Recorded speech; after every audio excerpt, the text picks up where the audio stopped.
Hey y'all, I'm Jordan Feed with AviNation at SUNnFUN 2025, and we're doing TramTalk. I'm going to go ahead and let our guest introduce himself and who he's with. Hi, my name is Chase Lee. I'm the new director of the Lakeland Aero Club here at Lakeland Airport. So it's really exciting that you're taking over. Would you like to tell people how to contact you? It's obviously going to be similar, but also very new. Yes, so you can find us at lakelandaeroclub.org online, and then same thing with our Instagram, Facebook, YouTube. We will be posting new videos each day here at the air show. We've got a lot of great content of teenagers doing some really cool stuff with aviation. Perfect, and that's right up our alley, so I'm sure everyone will love to check that out. Yep. So you're coming into this new position. What are you looking forward to most? The rewards. I mean, the stuff we get to do with these young people is unmatched anywhere else.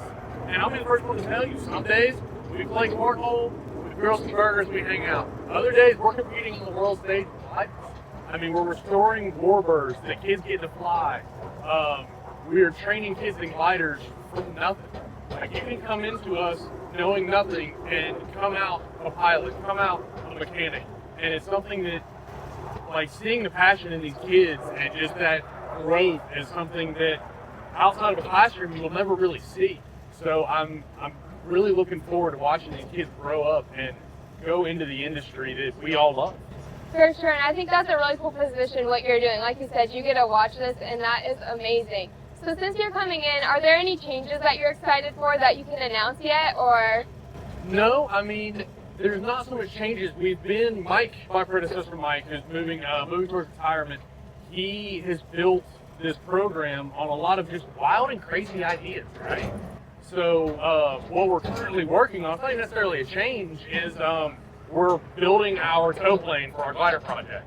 With the tow plane, it allows us to tow our kids in gliders. Once they come out of the glider, we can transition them into tail wheels. From tail wheels, they can then go fly our tow plane to tow their buddies in the gliders. It makes one big full circle, right?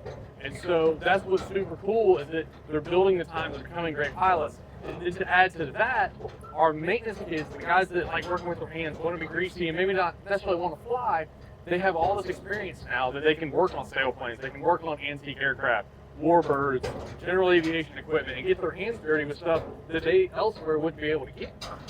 For sure. And in your time here, what all aircraft have you seen come and be around your club?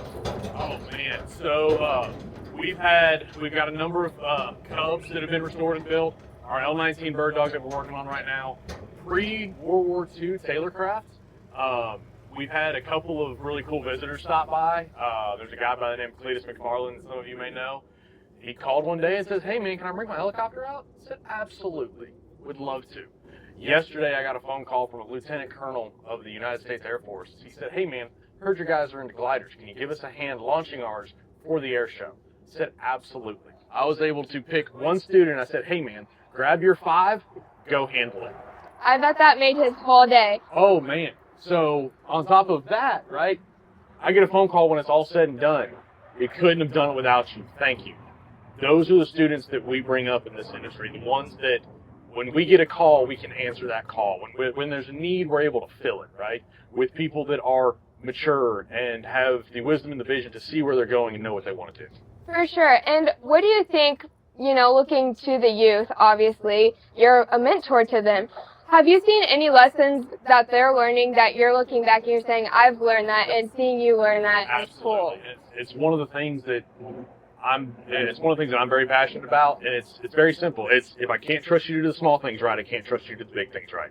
If I can't trust you to clean up after yourself, if I can't trust you how to torque that bolt or safety wire, use that cotter pin, how can I then trust you with an aircraft by yourself in weather situations, in adverse things, something happens? So it's building that foundation of doing the small things right, little by little, here, and here, to then watch you grow to where I can then say, hey, you go represent us to the United States Air Force. You go represent us at the second largest air show in the country, right? For sure. And as one of the youth who are maybe being mentored, what can they do to tap into their full potential and live up to what they're working towards? Listening ears and a work ethic. That is great advice, and that's true. Listening and work ethic will get you very far, especially in this industry, and I think that's such a great thing. How do you think people can better their work ethic and keep grinding? know who you're around. Pay attention to your group of people, the people that are around you, because a good group, like I mentioned with the 5 that I sent out yesterday, I picked one. You got your 5 teammates, you're about to go be in the trenches, all right?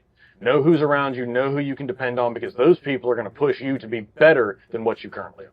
That is very good advice. And now I want to give some advice to mentors, because you're a mentor. Mm-hmm. How would you help other mentors who are maybe just getting started and they haven't done it before?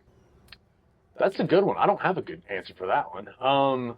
I would say just be who you are as an individual, right? Like, don't try to be somebody you're not, because the kids can smell it, right?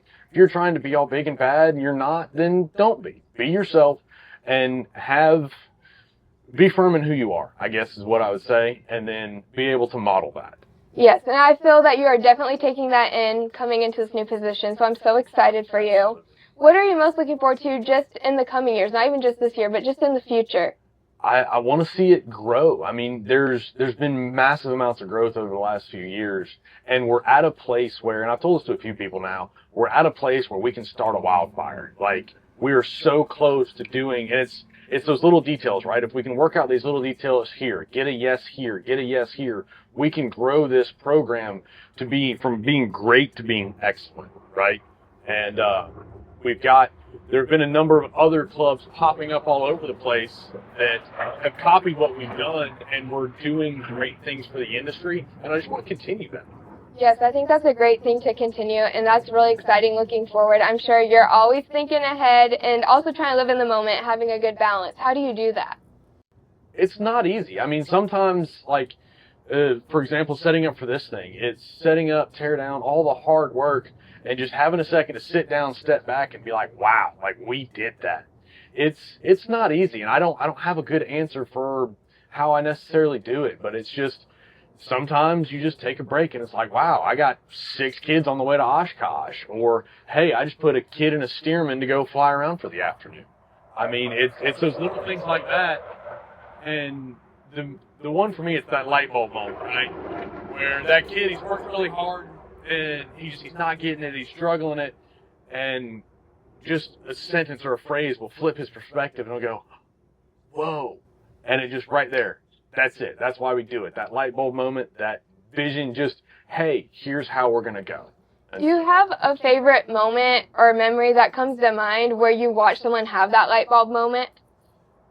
Let's see. I mean, I don't get to see the light bulb as much because a lot of our instructors are around. I can't always get to be with everybody. But what I do get to see is that growth, right? And I mean, we see it here at SUNnFUN. We see a freshman that comes into high school. He's fresh to the club, doesn't really know a whole lot.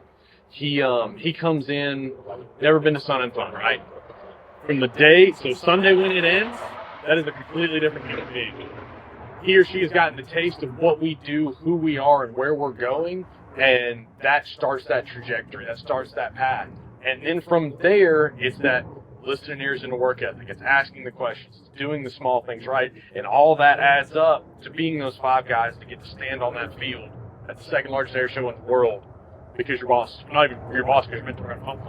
Yes, that has to be so rewarding for you to see too. I can't put it into words. I mean, it's a proud papa moment in some ways, but it's just like, those are my guys and girls. Go get after it. Like, go be who we all know that you are. Yes.